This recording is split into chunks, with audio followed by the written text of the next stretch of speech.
42% రిజర్వేషన్లపై జీవోతో ఎన్నికలకు వెళ్ళొచ్చా?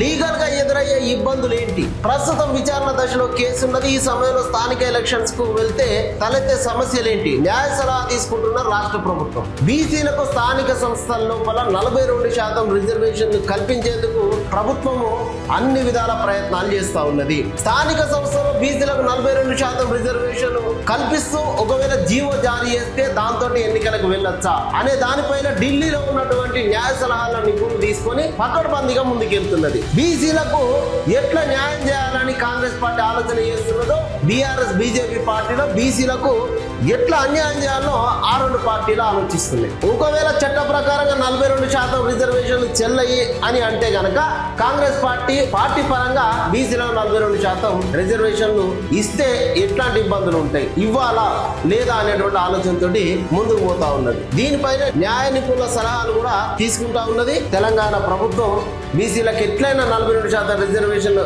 అమలు గురించి ఆలోచన చేస్తూ ముందుకు పోతా ఉన్నది. ఇది దాంట్లో ఉన్నటువంటి సాధ్యాసాధ్యాల గురించి ఢిల్లీలో ఉన్నటువంటి న్యాయ నిపుణుల సలహాలు కూడా తీసుకున్నారు.